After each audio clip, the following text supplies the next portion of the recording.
Good evening, everyone.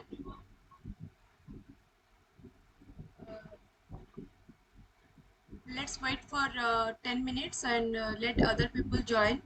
Then we'll start. Okay?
Let's start. Hello everyone. Welcome you all to the week 4 live session of genome editing and engineering. Today we'll be discussing some questions or assignments based on the week 4 lecture series, which is targeted genetic modification. Okay. So if you have any issue with my screen, like it is not visible or I am not audible, then please let me know. Then I'll check it again. Okay. So before going to the question section, first we need to understand what is gene modification. Okay.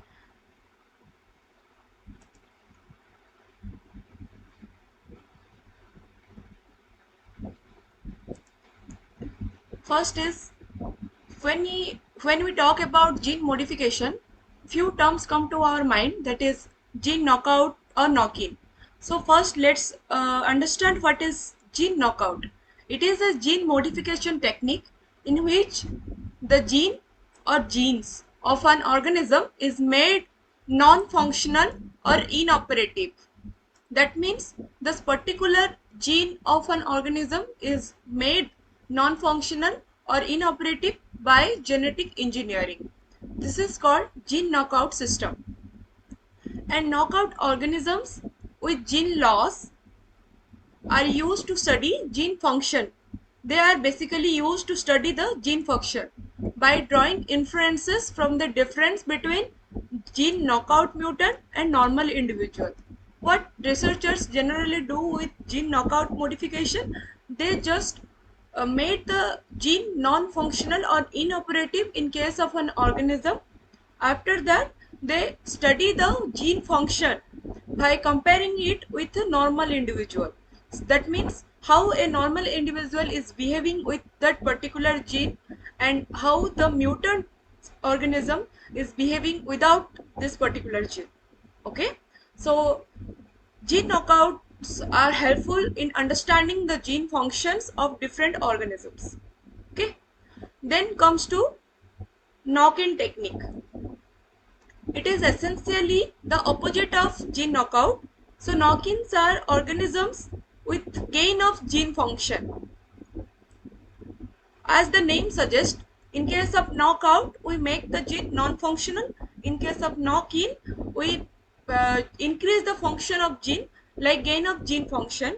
And it used to study the gene function by drawing inferences from difference between the Ki mutant and wild types.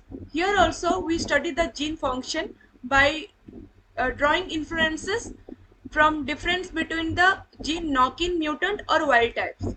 For example, if in some organisms, if we want to study a particular gene, but if we remove or make it inoperative in that organism may die, or some part of it is predictive that some part of the organism may be infunctional.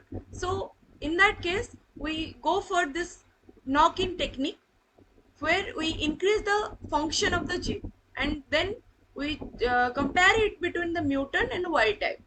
Okay, I guess everyone is clear with gene knockout and knock-in technique. So let's move to our first question then. Who established that homologous recombination causes allelic variation in human haptoglobin genes?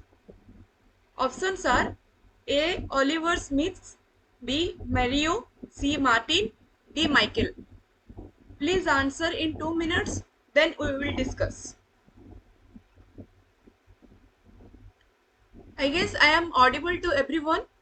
If you face any issue with the audio or the screen, then please let me know. If you have any questions, then also you can ask. Please try to answer this question, then we will discuss.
Okay, let's see what is the answer. I am happy that you have answered correctly. That is Oliver Smith. Okay, so what he did in 1960s, Oliver Smith established that homologous recombination causes allelic variation in human haptoglobin genes. Okay, so in our previous session, we have discussed about homologous recombination, site-specific recombination, and all about that. Okay, I guess everyone is clear with a homologous recombination. So in 1985, Oliver Smith cloned human fetal globin gene, that is haptoglobin gene, human fetal globin gene into an erythroleukemia cell line. Smith was able to detect a specific exchange of beta globin gene with the homologous sequence in about 1 in every 1000 cells. The frequency is much higher to be a random integration of genes. Therefore, it was confirmed that homologous recombination was responsible for that. In that experiment, Smith demonstrated the successful integration by homologous recombination of a plasmid into the chromosomal beta globin gene of human erythroleukemia cells. So this is the whole experiment what he did to come to the conclusion that homologous recombination causes allelic variation in human haptoglobin genes. Okay, so everyone is clear. Then let's move to our next question, that is the inner cell mass localized at one pole of the blastocyst is the source of test cell lineage. Is it unipotent, multipotent, pluripotent, or totipotent? Which one it will be?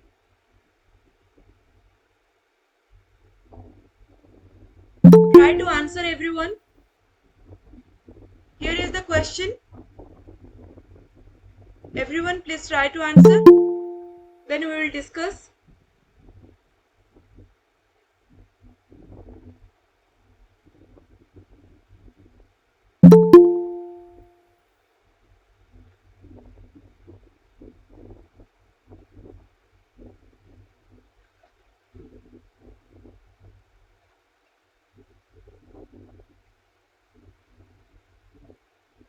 I think my screen is visible to everyone. Please try to answer this question. We will discuss.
Only one student has answered. Okay, great. I got two answers. That is pluripotent. And both of you are correct. It is pluripotent.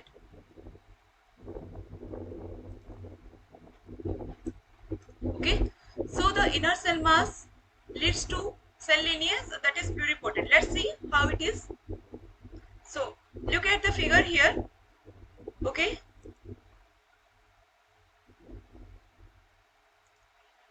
this is the inner wall of uterus and this is the endometrium. Endometrium is the inner lining of uterus. This is the blastocyst cavity. It is inner cell mass and this lining outer layer is called trophoblast. So this is little about our developmental biology. Trophoblast layer, blastocyst cavity and inner cell mass. I want to brush up your memory about this because everyone knows how the trophoblast and how blastocyst cavity and inner cell mass works, but it's kind of after some time we just forget these things how it is. So just I want to remember, let you remember. So this inner cell mass, which is localized at one pole only, not distributed to other parts. So this one pole inner cell mass is the source of pluripotent cell lineage. Pluripotent means it can lead to different cell types. Okay, for development of an organism, it needs several cell types for kind of for heart, for lungs, for your limbs, and for other parts of body. It leads this inner cell mass only leads to different cell types for the development of whole organism. Okay, I guess everyone is clear with the inner cell mass. Let's move to our next question. Cree recombinase belongs to this class of site-specific recombinases. We have discussed about site-specific recombinases in our last class. So please remember that session and answer this question. Then we will be discussing this in 2 minutes.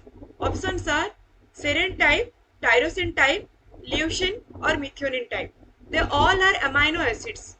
So this question basically asks you, that means Cree recombinase works with which amino acid is present at the active site and it works for the whole activation process, serine, tyrosine, leucine or methionine. Please answer.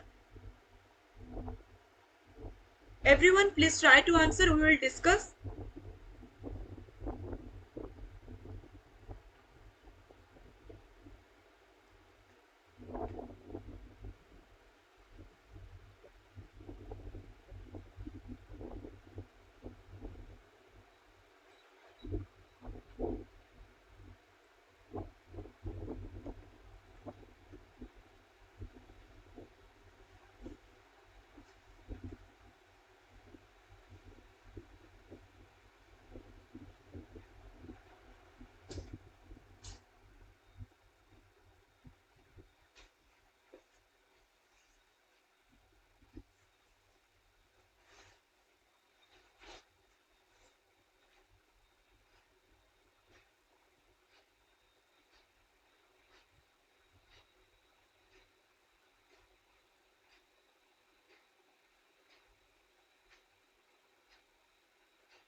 I have got 3 answers only. Others please try to answer.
Okay, let's talk about it.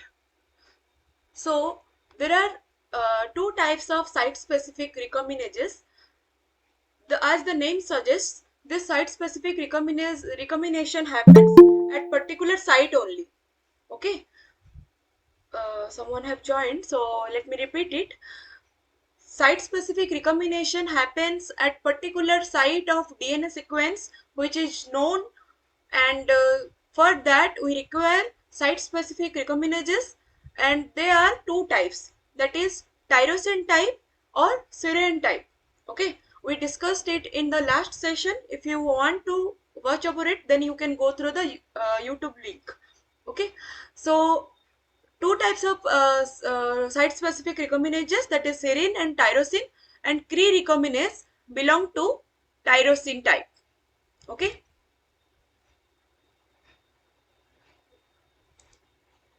it is tyrosine type. That means tyrosine will be helping with recombination process of Cre recombinase. Let's see how it works.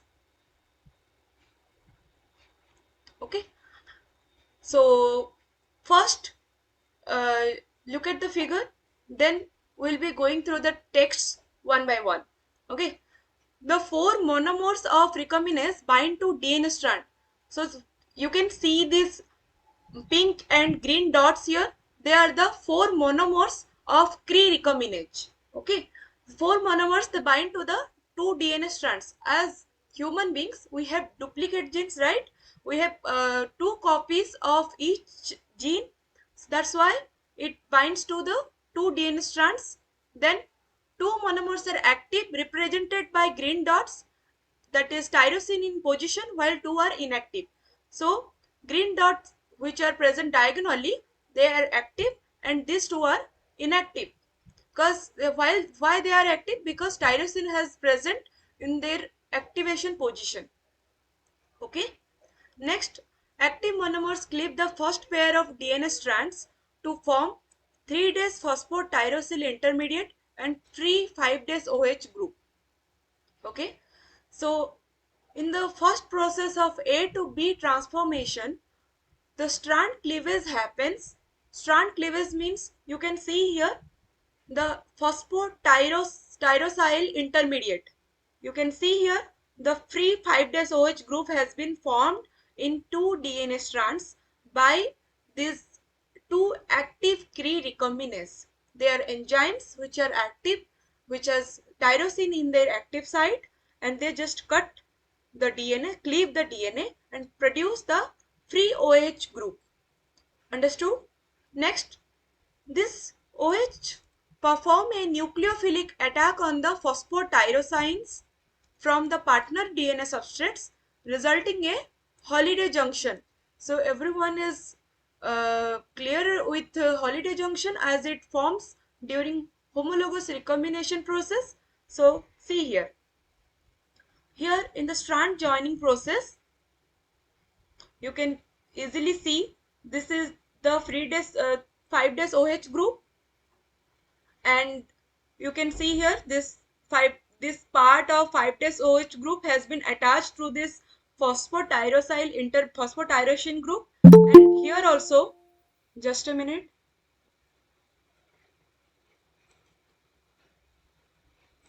someone have joined, let me repeat. Okay, there are two DNA strands, and Cre recombinase has been bind to it. It has four monomers, two pink one and two green dots. These green dots are active, and they have tyrosine in their active site.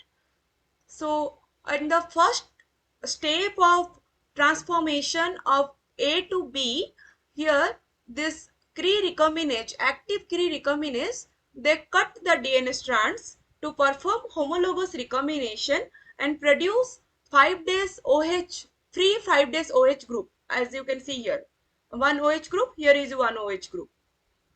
Okay, so at the next step, this 5' OH group of one strand attacks on phosphotyrosine of another strand, and they form the bond.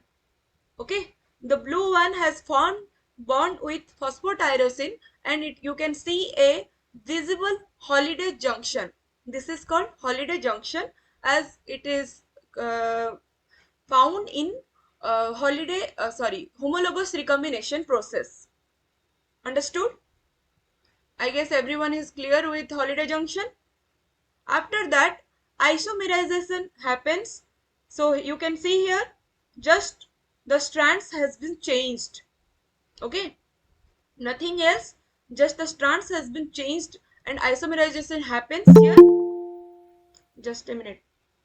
Anyone wants to join? Okay. Okay, let's see. If you have any question, then you can ask me in the chat box. Okay. Let's see how it works. Tyrosine type site specific recombinase. So after isomerization, then it moves to strand cleavage. The second pair of monomers become active due to conformational changes. Here you can see the pink ones becomes green and the green ones become pink.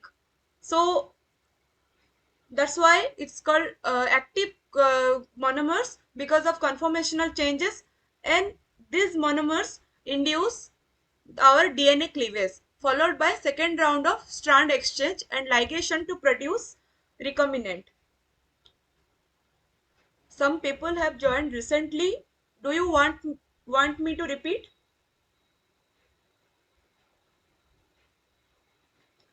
Yes, yes. Okay, okay. You can write in the chat box because it is maybe problem for other people. Okay, let me repeat then. Okay, so listen it carefully. This site-specific recombinases, they are helpful for homologous recombination at a particular site, and this particular site, its DNA sequence is known. Okay, so these site-specific recombinases. There are two types. That means tyrosine type and serine type. Here we are talking about the tyrosine type site specific recombinase, how it works. Okay, so first look at the figure here. Here you can see about 6 conformations, how it works. So in the first one, there are 4 monomers, 4 monomers of Cre recombinase or tyrosine recombinase. There are 2 DNA strands present. Okay, 2 chromosomes, and these green dots are called active monomers because they contain the tyrosine in their active site, and these 2 pink dots are called inactive monomers because they don't contain tyrosine. Okay, so in the first step called strand cleavage, that means cutting of the strands happen. For that, the active monomers, they cleave or cut the DNA strand at particular site to produce phosphotyrosyl intermediate and free 5 days OH group. Okay, so you can see here some OH is written and break has been happened. So it is called 5 days OH group for both the DNA strands, and one P is written here. So P is called phosphotyrosine. Phosphotyrosine means tyrosine has been bound to phosphate group. Understood? After that, homologous recombination has one particular conserved area, that is holiday junction formation. Here, the 5 days OH group uh, does a nucleophilic attack on the phosphotyrosine of the next DNA strand, and this 5 days OH group does a nucleophilic attack on the phosphotyrosine of another DNA strand. That's why they form the bond. This OH group has formed bond with phosphotyrosine. Same for the second strand also. You can see here clearly. After that, holiday junction has been formed. Okay. So how this holiday junction has been formed, I guess everyone is clear. After that, isomerization happens, and this isomerization leads to some conformational changes. That's why those monomers who were active, they becomes inactive, and those who were inactive becomes active. As you can see here, we have these two monomers, green dots. They were active with tyrosine, but now we have these monomers which are active with tyrosine.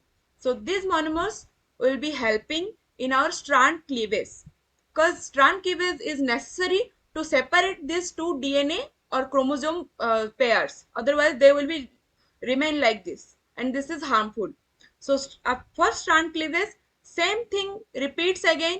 This phosphotyrosine tyrosyl intermediate formation occurs, and 5 days OH free 5 days OH group is present, and after that same thing, strand joining that leads to cleavage of the strands and formation of two different parts with homologous recombination. So you have seen how this sites has been recombined in case of two chromosome pair. Okay, is it clear now?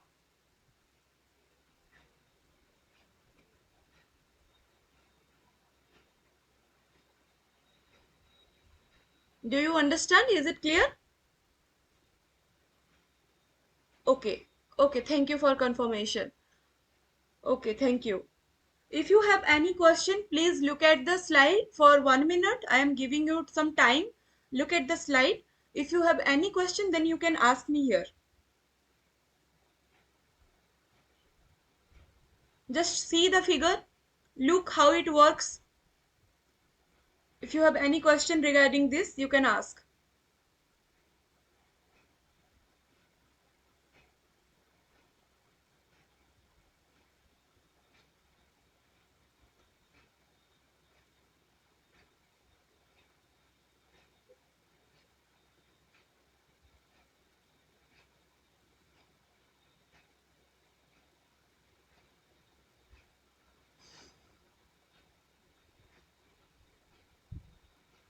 Okay, great then.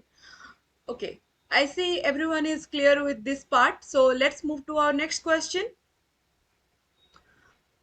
Next is, we have talked about Cree recombinase. So there is one system called Cree Loxp system, consists of two 13 base pair dash that flank a central sequence of 18 base pair, which determines the directionality of Loxp site.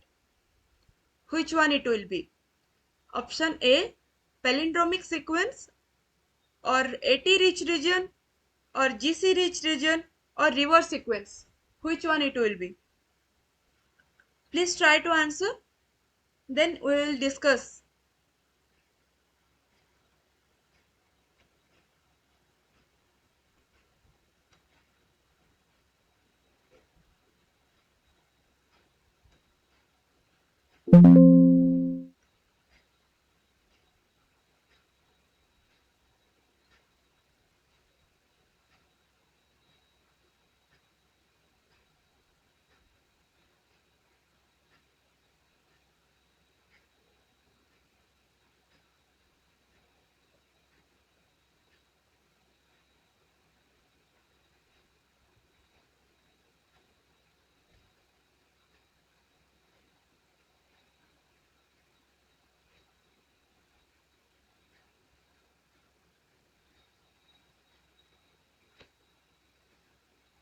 Everyone, please try to answer.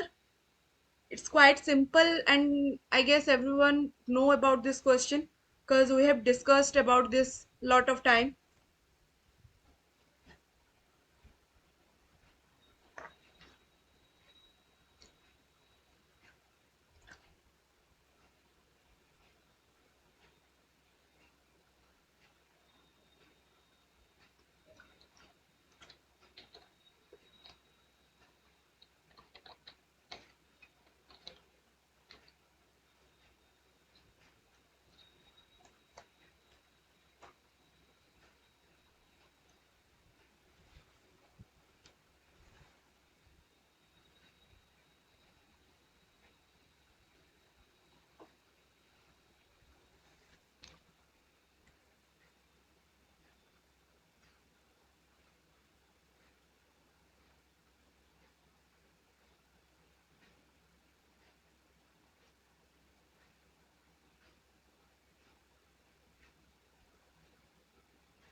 Okay, let's discuss. So the answer is A,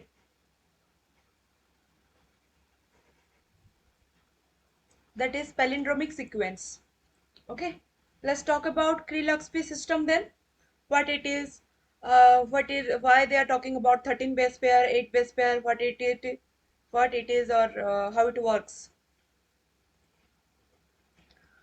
So the Kree-Luxby system was introduced by Brian Sor or patented by DuPont. Cree recombinase, the name is derived from Kyrgyz recombination or cyclization recombinase, and LOXP is called locus X over in P1. P1 is bacteriophage P1. It is derived or discovered from bacteriophage P1. That's why it is named after P1. That is LOXP. Okay. I guess Cree means Kyrgyz recombination or cyclization recombinase. It consists of an enzyme called Cree recombinase that can recombine a short sequence called LOX sequence. So, Cree recombinase, it can recombine a short sequence called LOX sequence. Cree recombinase belongs to tyrosine class of site-specific recombinase. We have talked about tyrosine class of site-specific recombinase, how it works. Okay, it is a site-specific recombination system derived from bacteriophage P1. Okay, the Cree recombinase, a 38 kilodalton protein, can perform efficient recombination at LOXP sites in eukaryotic cells. So this Cree LOXP system is found and is useful for eukaryotic cells. The LOXP site is a 34 base pair sequence recognized by Cree recombinase producing either excision or inversion depending only on the relative orientation of two involved LOXP sites. So how this Cree recombinase works, it depends upon the orientation of LOXP sequence. If it is present in same direction, opposite direction, if it is present in the same chromosome or different chromosome, okay. So depending on that, excision, inversion or translocation of Cree-LoxP site happens, okay, and it is about a 34 base pair sequence, okay. Cree-LoxP system consists of two 13 base pair palindromic sequences that flank a central sequence of 8 base pair which determines the directionality of LOXP site, okay. I guess everyone is clear with Cree-LoxP system now. What is Cree, what is LOXP, why it is named after that? This is the theory behind Cree-Loxby system. We will be talking about how Cree-Loxby works or how this Cree recombinase cuts the Loxby site in our next slides. So don't be worried about that. Just understand why it is named as Cree-Loxby and how it works and what is Loxby site.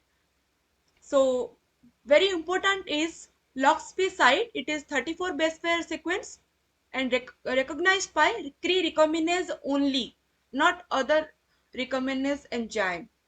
It can produce excision or inversion or translocation depending on the relative orientation of two LOXP sites. If it is present in same chromosome, different chromosome, same direction or opposite direction or whatever.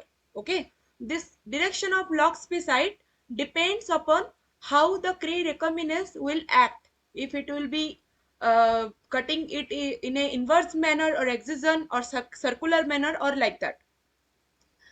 This Cree-Loxby system consists of two 13 base pair palindromic sequence. We have discussed about palindromic sequence.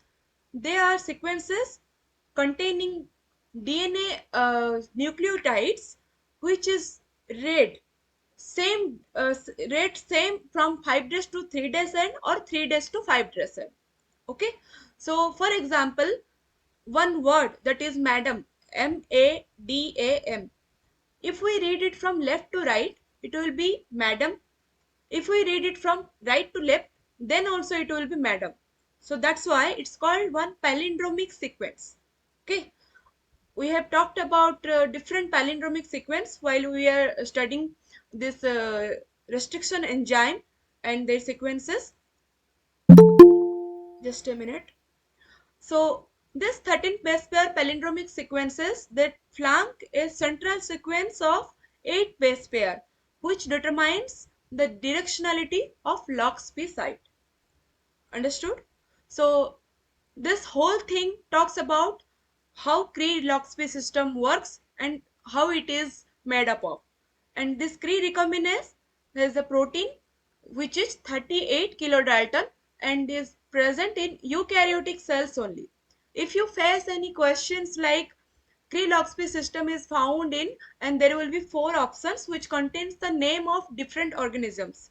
So when if it is a eukaryotic organism, then only it can present there. Otherwise, if it is a prokaryotic organism, then you can remove that. Okay. Questions also, you can, maybe there will be questions like this also. Okay. So I guess everyone is clear with palindromic sequence and Kree-Loxp system. Then let's move to our next question. In conditional knockout strategy, the LOXP sites can be transferred around an exon of a gene, intron sequence, 3 days end of DNA, poly A tail. Which one it will be? Please try to answer in 2 minutes. Then we will discuss it.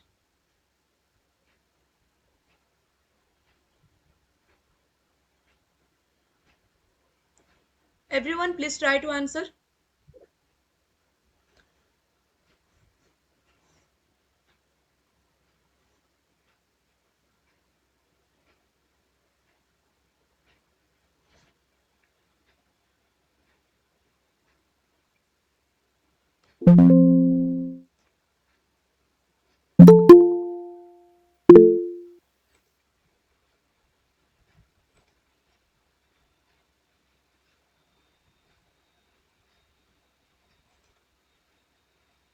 Here is the question. Please try to answer. We will discuss it.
Okay.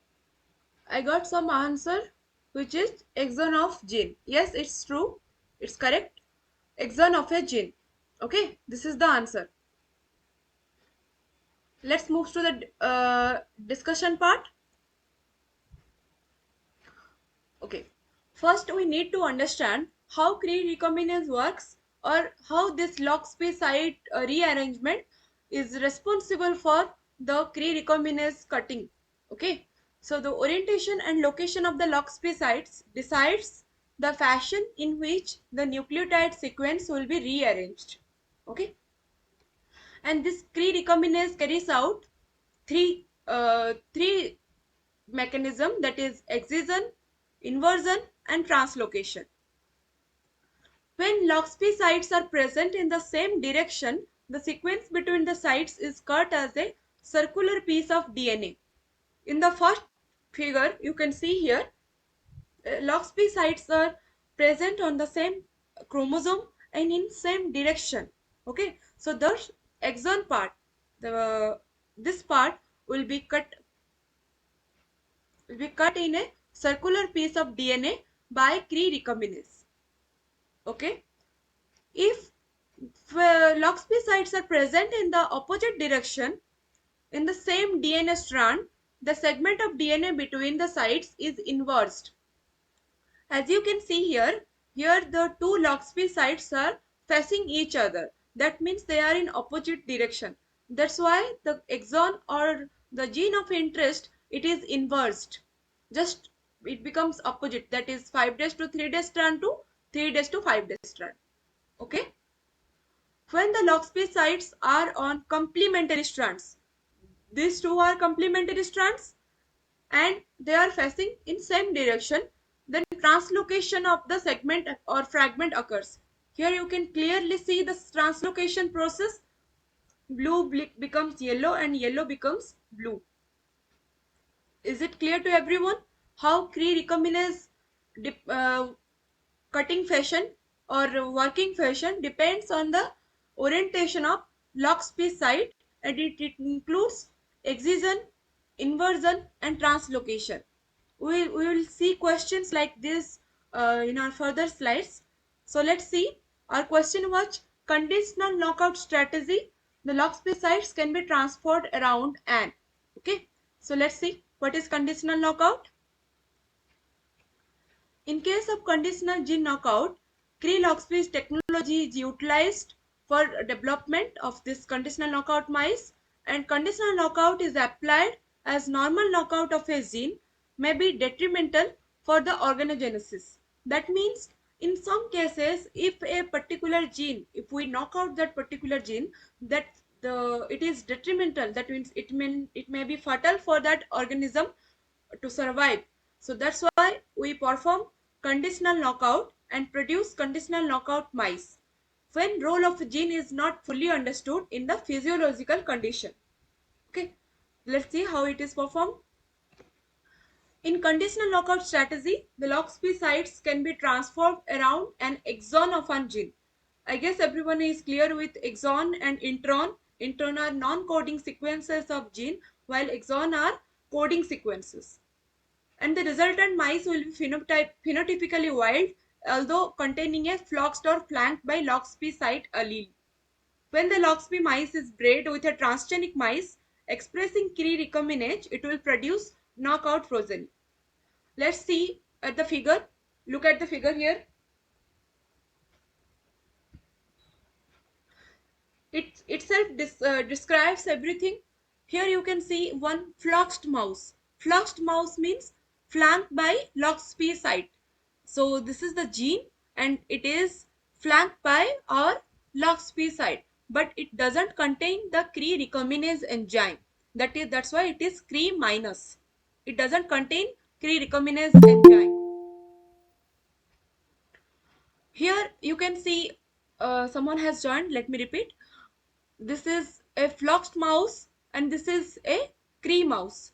Floxed mouse means this mouse contain gene of interest flanked by Loxp site. This black one are called Loxp site. Okay, that's why it's called floxed mouse. In case of Cree mouse, here it is written Cree plus. Okay, this is wild type. It doesn't contain any Loxp site, but it has Cree recombinase enzyme. Okay, if we mate, means breed these two mouse or mice, breeding happens, then it leads to production of a CKO mouse with Cree plus and lox. That means here knockout already happens with Cree recombinase. Is it clear? See, here it has Loxp site, it has Cre recombinase enzyme, but not a single mouse contain this both. Okay, But in case of our offspring mouse, here already the recombination happens because of Cre recombinase enzyme and LOXP site. They find each other, and see here the recombination has been happened with KO tissue, that means Cre plus. Cre recombinase is present here, and CKO mouse, it contains both Cre plus and LOXP site, that means normal tissue. Okay, is it clear how this conditional knockout is done for different mouse? Okay, fine, then let's move to our next question. That is, a knockout vector contains one homologous arm or selection marker gene, restriction enzyme site, or all. Please try to answer this question, then we will discuss. We have talked about knockout system, knockout conditional knockout in different mice model, and particular gene knockout in a repeatedly manner. So let's see for how knockout vector works, what it contains.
Okay, I guess some of you have answered D, some of you have answered B.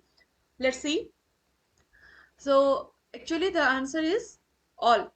That is, a knockout vector contains homologous arm, selection marker gene, and restriction enzyme, and it is required, and every portion of it has their own function. Let's see. So this is the vector design for a knockout, and it contains two stretches of nucleotides with homology or homology to the targeted gene and a selection marker gene. A restriction enzyme site is also added to linearize the vector construct for homologous recombination to occur. Okay, so selection marker gene is responsible for selecting out the um, good proper knockout systems, or homology arm is required for homologous recombination, and restriction enzyme site is there which linearize the vector construct for homologous recombination. Okay, let's see. So there are two homologous arms flanking the target gene are called as 5' and 3' homologous arms, or left and right arms. You can see here. Okay, this is the gene of interest, left or right, that is 5' homology arm and 3' homology arm. In the case of two chromosomes, it has two homology arms. Around 2 kb of sequence homology is overall required for recombination to occur within a cell. So this sequence length should be 2 kb. Okay. However, 6 to 14 kb of homology is typically used for targeting constructs. So here we are talking about targeting gene modification. If we want to target particular gene of interest, that's why we need some homologous sequences flanking the gene of interest, so that the homologous recombination can properly occur at the particular target only, not at other site. Okay, So that's why we require minimum 2 kb of sequence for homology, or generally we use 6 to 14 kb of homology for targeting constructs. Understood? Is it clear? Now let's move to our next question. Which gene is a negative selection marker in the vector? Okay. Uh, 1. Neomycin. B. Puromycin. C. Hygromycin. D. HSBTK. Which one it will be? Please try to answer this question. Then we will discuss about negative selection and positive selection in case of particular knockout gene vectors.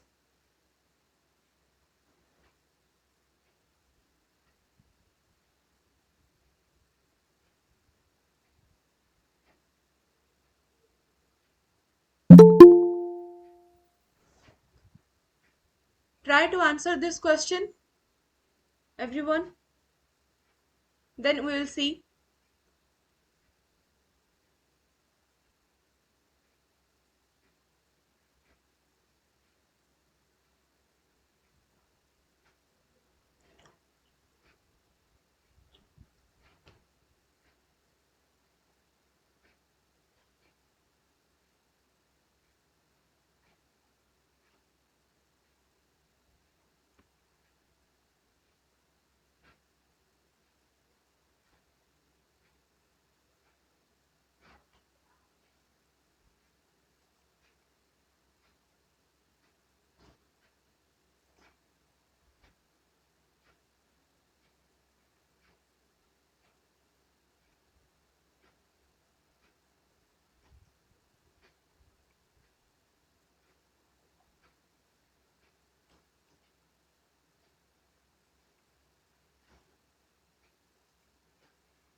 Only one student has answered HSBTK.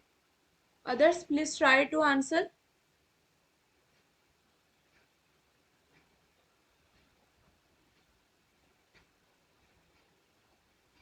Okay, let's see.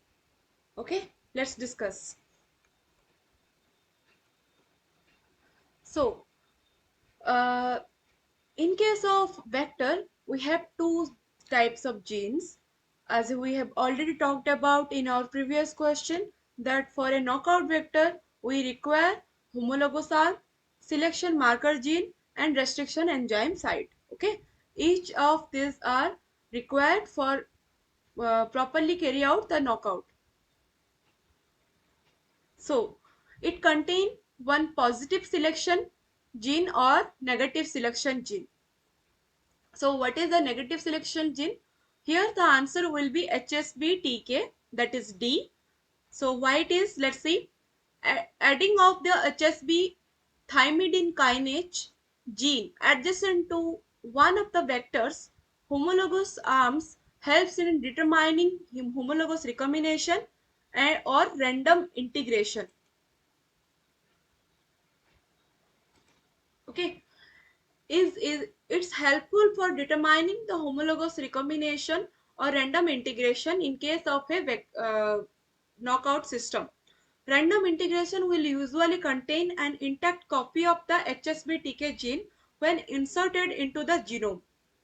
Okay, cells with random integrants are killed during negative selection through treatment with ganciclovir or FIAU. Okay. Presence of HSBTK causes phosphorylation of these compounds, which inhibits DNA synthesis, leading to death. So, in case of, as we are talking about genetic engineering, we require negative selection and positive selection genes for carrying out or selecting out the proper knockout systems at the end. Okay, so for that, HSBTK or HSB thymidine kinase, it's a gene responsible for phosphorylation of HSB, and it leads to inhibition of DNA synthesis in that particular organism.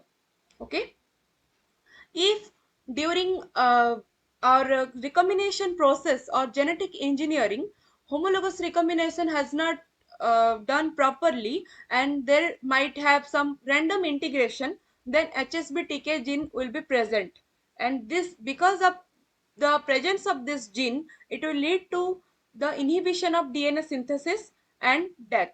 And this negative selection is done through the treatment of ganciclovir. Understood?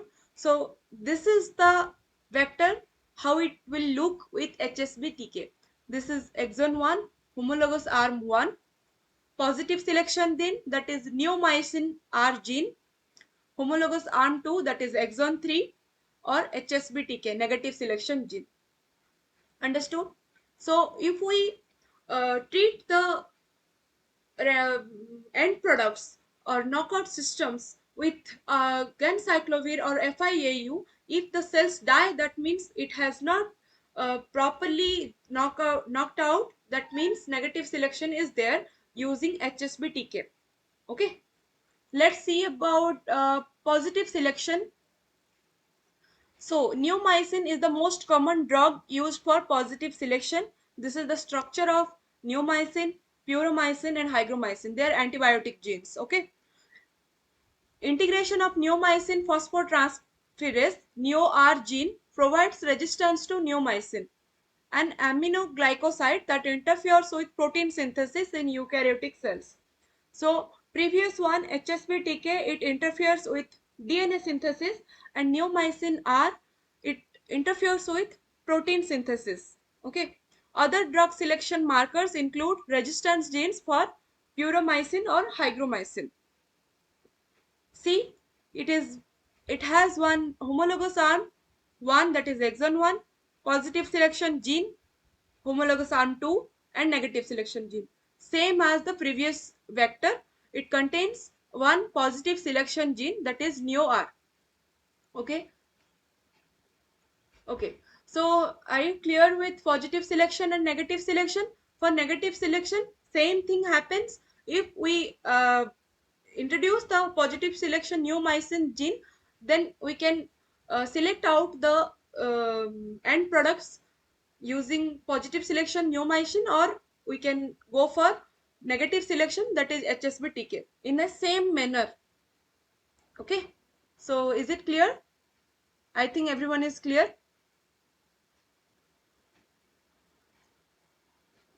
Let's move to our next question. Which vector is used to generate efficient gene knockouts? Insertion vector, replacement vector, both, or viral vector? Which one it will be? Please try to answer in 2 minutes, then we will discuss.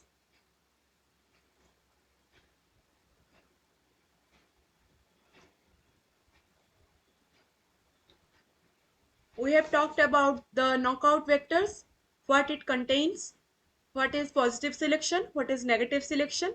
So let's move to the types of vectors. So we need to understand what is insertion vector, replacement vector, or viral vector.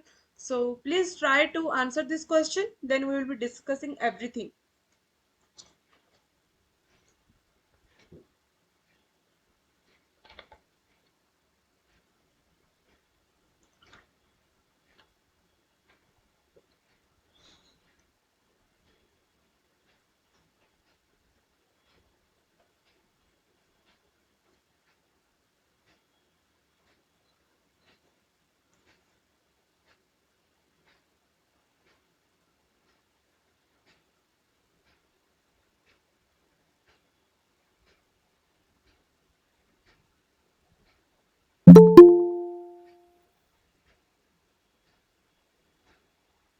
Someone has joined. Please try to answer this question, then we will discuss in 2 minutes.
Okay, let's talk about it.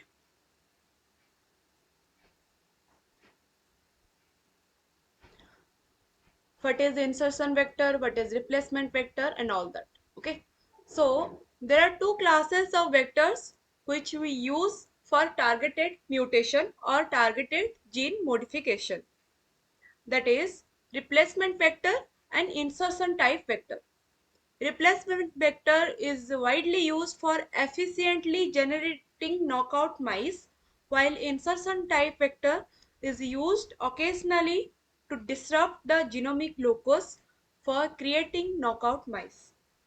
Okay, so there are two types of vectors, and it is first one, that is replacement vector, is used for efficiently generating knockout mice, while insertion type vector is used occasionally to disrupt the genomic locus for creating knockout mice.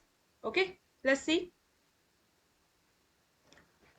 This is a figure showing replacement vector. So is it visible to everyone that it has one homology arm, neo R, that is neomycin gene, that is a positive selection gene, another homology arm, next HSBTK, that is negative selection gene, and there is one restriction site which linearize the replacement vector, and it will look like this. Okay, so though replacement vector, a drug selection marker gene is exchanged with genomic target to disrupt the gene. In this vector, the positive drug selection marker is flanked by two homology arms. Negative selection marker is added near to one of the targeting homology arms. The vector is linearized for gene targeting. Okay, and the vector backbone protects HSBTK from nucleases.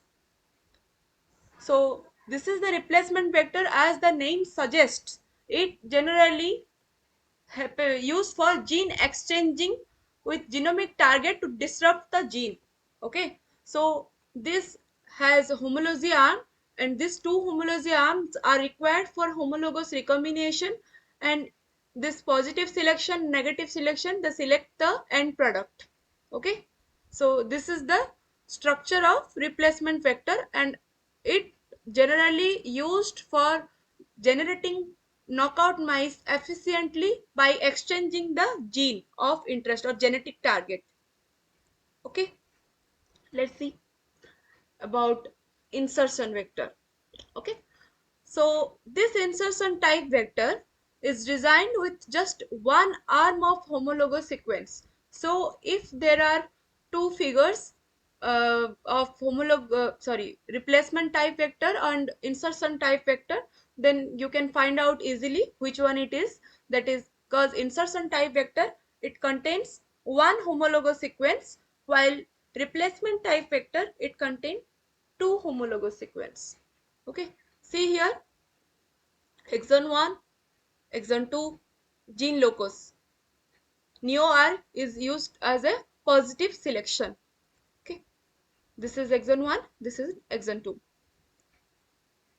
It contains a drug selection gene, that is neomycin, which integrates into the genome with a single recombination event.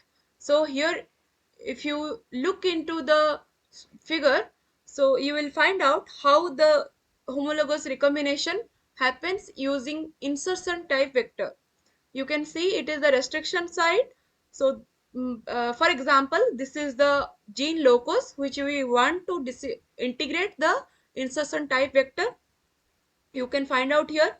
So here the recombination happens, and the whole sequence exon 2 neomycin r and other homologous region, it is inserted into the targeted with insert.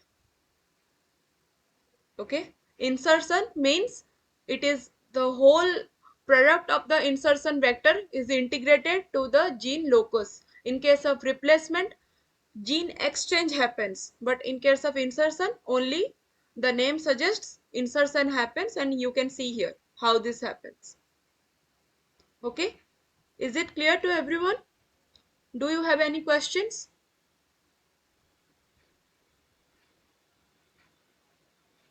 Do you understand the insertion type vector and replacement vector for gene knockout?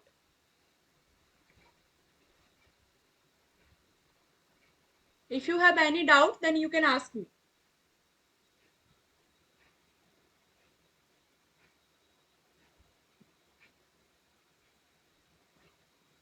Okay, let's move to our next question, that is, hit and run approach is used to induce deletion, inversion, transcription, or subtle mutation. Which one it will be?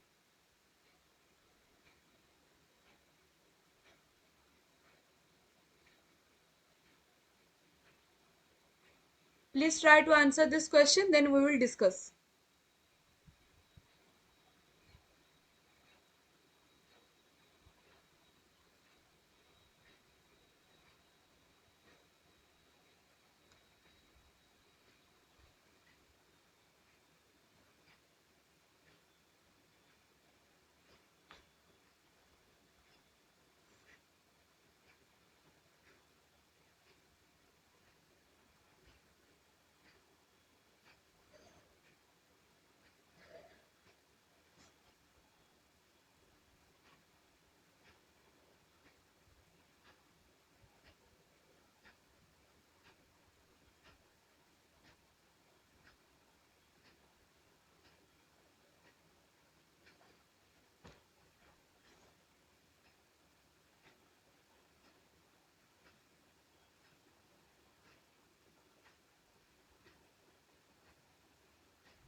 Please try to answer.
Okay, let's discuss.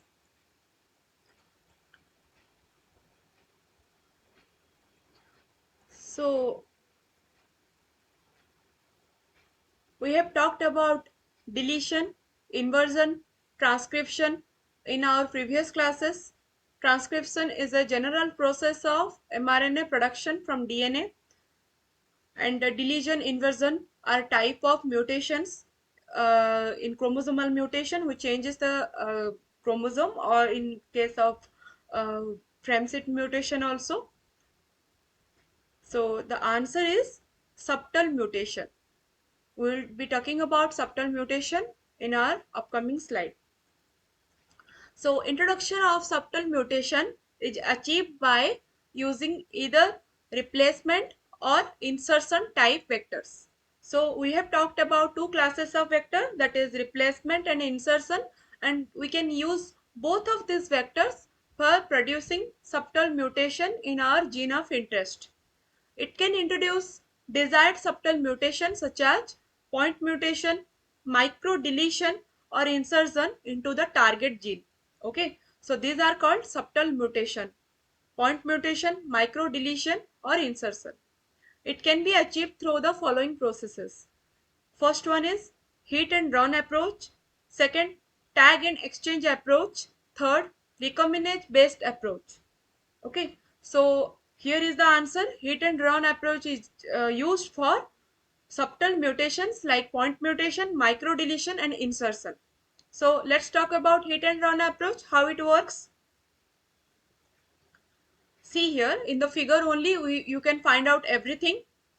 So as we have already discussed, this is a vector which contain exon 1, exon 3, gene of interest, HSBTK, the negative selection, neomycin, the positive selection. Can anyone please tell me which type of vector it is? Is it a insertion vector or a replacement vector? Which one it is? We have just talked about the vectors, right? Can anyone tell me which type of vector? Replacement or insertion?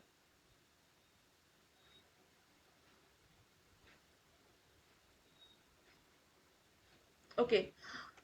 So, in the first approach, insertion vector type is used for fast HR homologous recombination to introduce a point mutation shown as gene of interest into target genomic locus.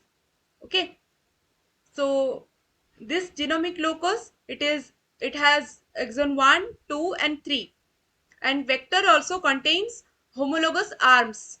Homologous means it is similar to this. Both are similar. That's why it's called homologous. This is called hit, first step. Second is run, second step. Due to the introduction of duplicate copy, it in targets locus by insertion type vector, cell can carry out intrachromosomal recombination.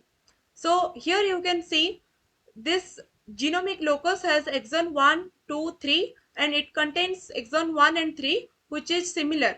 So this in the cell, this vector and genomic locus, if they are present together, so intrachromosomal recombination can happen. As you have seen here, insertion has been done and screening has been done using the neomycin R gene, that is a positive selection.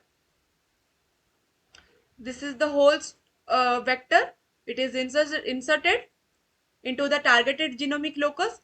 After that, the intrachromosomal recombination happens. Intrachromosomal means inside a single chromosome. This run step leads to excision of both drug selection genes, that is neomycin R and TK, only the retaining introduced mutation in gene of interest. Clones after second recombination step can be screened by FIAU. This FIAU is responsible for inhibiting DNA synthesis in case of HSBTK. It activates the HSBTK gene. Okay, it is used for negative selection. So for intrachromosomal recombination happens as there are exon 1, exon 3 homologous arms there. That's why after the intrachromosomal recombination, this all the portions are removed. Only the exon 1 gene of interest and exon 3 remains, and it is called targeted genomic locus 2. And screening has happened using FIAU. If there are if the recombination process has not been completed properly, then it will be containing some HSB-TK gene, which is the negative selection. And if we screen via FIAU, then it will activate the HSB-TK and the product or mice will die. Okay, so this is how the screening process happen. And at the end we have our gene of interest flanked by two homologous arms, that is exon 1 and exon 3. This is called hit and run approach. By using this approach we have introduced one point mutation or gene of interest to our targeted genome. Is it clear how hit and run approach can carry out? There are several other approaches also. You can read it and find out in from your lectures. There are tag and exchange approach, recombinase based approach. Just try to read and understand this type of approach from your lectures and slides. If you have any doubt, then you can ask me in the next class. Okay, so let's move to our next question. That is, which one of the following options is incorrect regarding the generation of an incomplete gene knockout? So we have talked about gene knockout till now. So let's see if there is one incomplete gene knockout, which might happen. Alternative or cryptic promoters, constitutive promoter, differential splicing, or read through transcription. Which one it will be? Read the question again and try to answer, then we will discuss.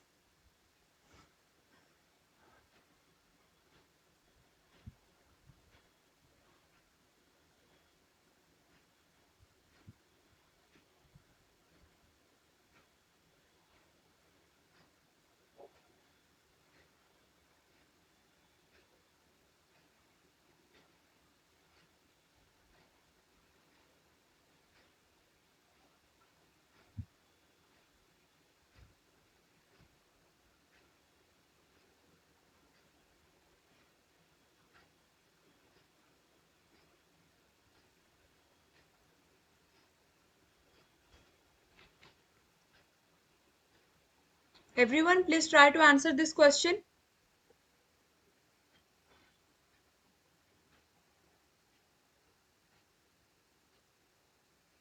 Am I audible?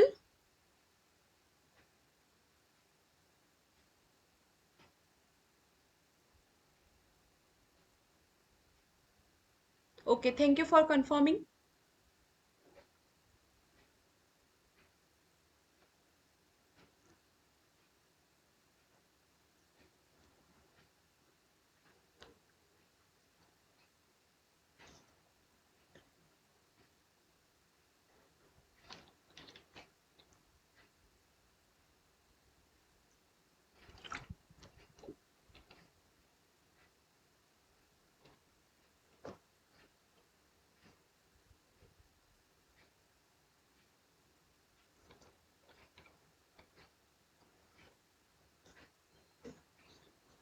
Okay, let's discuss this. There are several drawbacks which leads to incomplete knockout. Due to following problems, a knockout experiment may result in generation incomplete knockout. Okay. First one is a gene may be residually expressed if there exist alternative or cryptic promoters that are not disrupted in the targeted allele. Okay, if there are some alternative or cryptic promoter is there, then the target allele cannot be disrupted and the knockout system cannot be uh, completed without this. Okay, next is differential splicing. In eukaryotic cells could also generate RNA species where the selection marker is skipped. Okay, everyone knows about this splicing mechanism. So in eukaryotic cells it is present, not in prokaryotic cell. So in differential splicing, sometimes what happens, only the selection markers in it it is skipped, and that's why we generate a knockout. It's called incomplete knockout because we don't have the gene of interest there. and we can't select it through our screening process because the selection marker is already skipped by differential splicing method. Okay. Next is read through transcription of the drug resistance gene, that is, for example, our positive selection, neomycin or puromycin, whatever it is. So, in case of this read through transcription of drug resistance gene, like neomycin, is another way for the appearance of mutant mRNA that has some coding sequence from the targeted allele. Okay, so if it has some coding sequence from targeted allele, then also it result into an incomplete knockout. Fine. Then others are the neomycin marker gene contains a strong promoter. Therefore, there is a chance of neomycin R gene interfering with downstream genes after gene targeting via a replacement vector. So, in case of replacement vector, what happens? Gene exchange happens, right? We have talked about it. So, for this gene exchange process, if the promoter of neomycin R gene it interferes with downstream genes, then also incomplete knockout happens. Okay, so this also leads to incomplete knockout in different cases. Another is poly A. Poly A chain. It is a post translation transcriptional modification. You have already talked about it. That is addition site is sometimes skipped for neomycin R gene, which may result in slicing of downstream genes with neomycin R gene producing mRNA. Okay. To avoid promoter interference, neomycin R gene is placed in the opposite orientation of gene transcription for the targeted allele.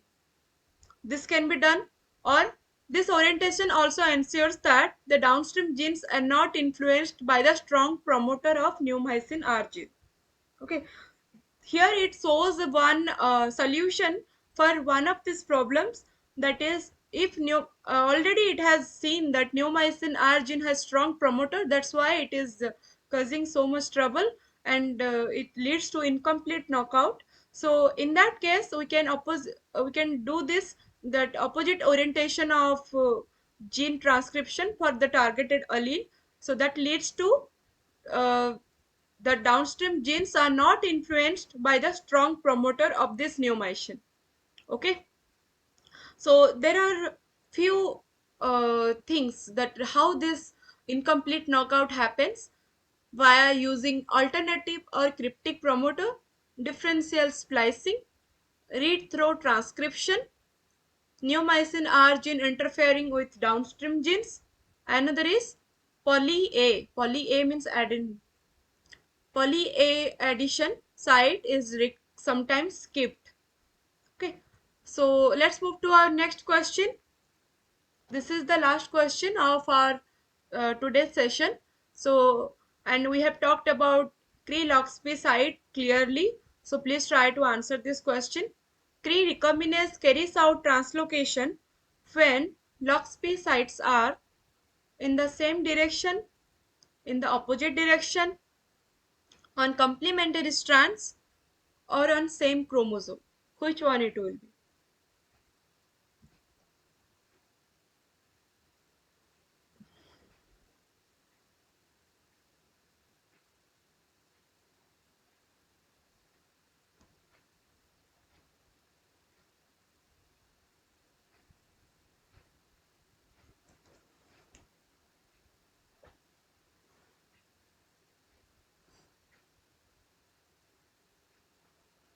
Everyone please try to answer, then we will discuss.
Okay, I got two answers.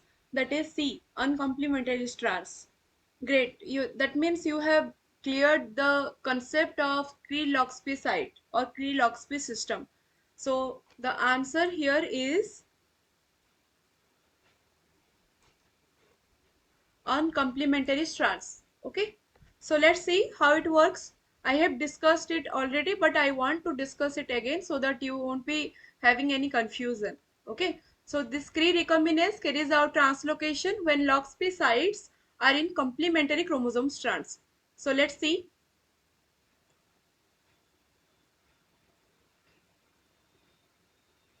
So here it is how recombinase works. So it can work in three different manner like excision, inversion and translocation.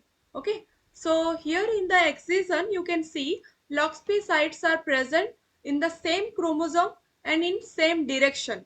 So then will be a circular DNA cut will be there and it leads to the end product, that is excision. That means a particular exon has been removed. Okay, inversion, if the LOXP sites are present on same chromosome and they in opposite direction, that means they, as you can see here, they are facing each other. So here the exon has inversed, that means it's a rotation happens, that is if it is in left to right, it is now showing as right to left. The arrow is in left side, before it was in right. Okay, so this is called inversion. If the LOXP sites are present in opposite direction in the same chromosome. Third one is translocation. That means if LOXP sites are present on complementary strands. So here you can see the complementary strands and this translocation has happened and the color of the strands has changed. Okay, so our question was when translocation happens by Cree recombinase. So the answer will be if the LOXP sites are present in complementary chromosomes. Okay, those who have not answered, I guess you have cleared your doubts. If you had any confusion, do you have any question regarding this? Any doubt?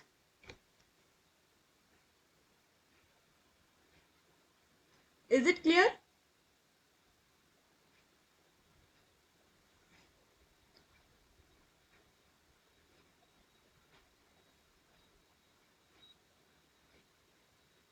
Okay,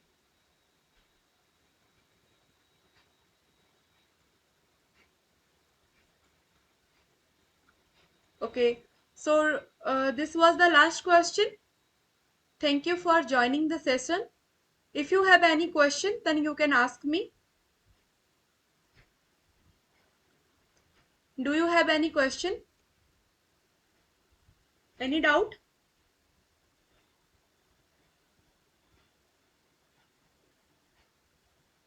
Okay, fine then.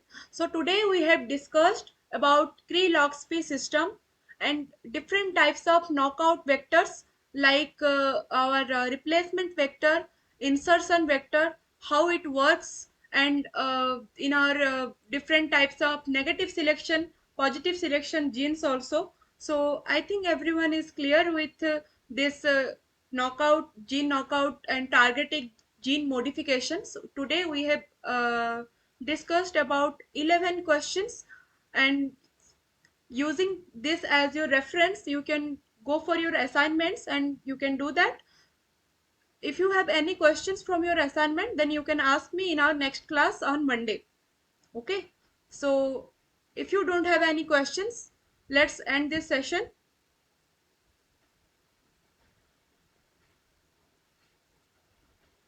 Thank you, ma'am. Thank you, it's my pleasure. Welcome to you